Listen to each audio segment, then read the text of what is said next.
आणि मला असं वाटतं की जातीय समीकरण याच्यात यायला नाही पाहिजे.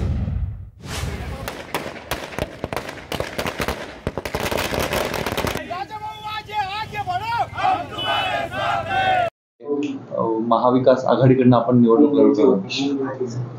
नाही, आता पक्षाच्या आदेशाप्रमाणे आणि सर्व पक्षाच्या पदाधिकाऱ्यांच्या एकत्रित मताप्रमाणे पुढची व्यूहरचना आखली जाईल. महाविकास आघाडीकडनं आपण उमेदवार आहात. राष्ट्रवादी तुमच्यासोबत असणार आहे, पवार साहेबांची, आणि काँग्रेस पण असणार आहे. या सगळ्याचा किती फायदा निवडणुकीमध्ये आपल्याला होईल किंवा ह्यांना सगळ्यांना सोबत घेणं शक्य वाटतंय का? आता ते सगळे सोबत आहेत म्हणूनच आपण इथपर्यंत पोहोचलोय आणि सगळ्यांच्याच आशीर्वादाने, सहकार्याने ही निवडणूक लढवण्याची माझी तयारी. काय चॅलेंजेस वाटतं या जागेवरती निवडणूक लढताना? काय आव्हान असणार आहे असं वाटतं आपल्याला समोर? नाही, आता आव्हानं तर खूप आहेत. निवडणूक म्हणजे आव्हानांचं असतात. निवडणूक म्हणजे काही सोपं साधं काही काम नाही. त्यामुळे सत्ताधाऱ्यांच्या विरोधात निवडणूक लढवणं ही सुद्धा एक मोठी गोष्ट आहे आणि ती आम्ही करणार आहोत. काय मुद्दे असणार आहे आपले या निवडणुकीच्या? आता मुद्दे आता बरेचसे मुद्दे आहेत, परंतु आता एकदा निवडणूक चालू झाली, आता आज तर फक्त उमेदवारी जाहीर झालेली आहे. एकदा 2 दिवसांनी आम्ही सगळे बसू आणि मग व्यूहरचना काय असेल, काय मुद्दे घेऊन लढायचे. मुद्दे तर सर्वसामान्य लोकांचेच मुद्दे आहेत, त्यांच्यासाठीच मुद्दे घेऊन आम्ही लढणार आहोत. आपल्या उमेदवारी मागे जातीय समीकरण आहे असं देखील बोललं जातं. एक मराठा कार्ड पुन्हा एकदा उद्धव बाळासाहेब ठाकरेंच्या शिवसेनेने वापरलं. मला असं वाटतं की कार्ड ह्या नात्याने मराठा कार्ड असं मला वाटत नाही, कारण आजपर्यंत जे आम्ही राजकारण, समाजकारण केलं आहे हे जातीविरहित आणि समाजविरहित केलेलं आहे. सर्वसामान्य समाजाला केंद्रबिंदू मानून आम्ही काम केलेलं आहे आणि मला असं वाटतं की जातीय समीकरणं याच्यात यायला नाही पाहिजे. महायुतीकडनं अशी सध्या एक परिस्थिती निर्माण झालेली आहे. आपले बल असताना काय वाटतंय आपल्याला, जर अशा पद्धतीने भुजबळ आपल्या समोर थेट उभे राहिले? नाही, आता 3 पक्ष सगळे एकत्र आहेत. मला वाटतं तेच एक सर्वात मोठं बलस्थान आहे. आदरणीय उद्धव साहेबांचे आणि बाळासाहेबांचे आशीर्वाद आहेत, पवार साहेबांचे आशीर्वाद आहेत, काँग्रेस पक्षाचे सर्वांचे सहकार्य आहे. मला वाटतं हे सगळं चांगलं होईल त्याच्यातून, असं मला वाटतं. विजय करंजकर यांच्या नावाची चर्चा होती, जिल्हा प्रमुख राहिले बरेच वर्ष, आणि आपली उमेदवारी आहे.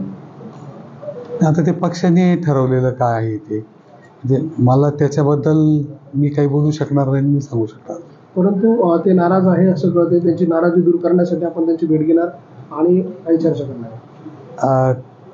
ते जर म्हटले तर बोलायला का, आता 12-13 वर्षापासून आम्ही बरोबर काम केलेलं आहे. त्यांच्या नेतृत्वाखालीच मी काम केलेलं आहे आत्तापर्यंत. त्यामुळे त्यांच्याशी बोलायला मला काही अडचण नाही. आणि मागील महिना जेव्हा आम्ही फिरत होतो तेव्हा संभाव्य उमेदवार ते होते, तर त्यांचा मी प्रचार करत होतो. अचानक तुमचं का नाव समोर? मला वाटतं ते तुम्हाला जास्त सांगते माझ्यापेक्षा. नाशिकच्या विकासाच्या दृष्टीनं काही विजन तुमचं आहे का, की जेणेकरून काही मुद्दे घेऊन लोकांसमोर तुम्ही जाणार विकासाचे? मुद्दे बरेच आहेत. मला असं वाटतं की ते बोलण्यासाठी जास्त वेळ लागणार आहे, परंतु कामगारांचे प्रश्न असतील,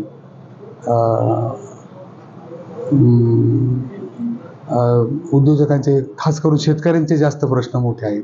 शेतकऱ्यांचे प्रश्न असतील, हे सर्वच आता सर्वजण त्याच्यावरच काम करतायत आणि मी 10-12 वर्षापासून तेच काम करतोय. त्याच्यामुळं मला वाटतं की हे काही नवीन नाही. फक्त एक छोटा मतदारसंघ सिन्नरपूरचं जे आमचं विजन होतं ते आता थोडं विस्तृत करून सगळ्यांच्या सहकार्याने नाशिकसाठी आपल्याला काय करता येईल याचा अभ्यास करून मार्ग काढावा लागेल. मराठा आरक्षणाचा देखील या आपल्याला वाटतं का त्याचा परिणाम या निवडणुकीमध्ये दिसेल किंवा ते मतं तुम्हाला खेचण्यात यश मिळेल?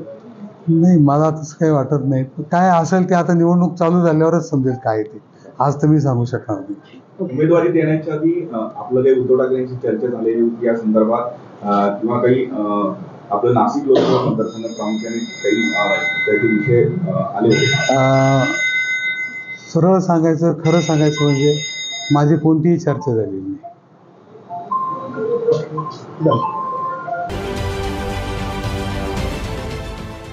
देश विदेशातील प्रत्येक घडामोडींचे लाईव्ह अपडेट मिळवण्यासाठी आता साम टीव्हीच्या सर्व सोशल मीडिया प्लॅटफॉर्मला लाईक, फॉलो आणि सबस्क्राईब करा.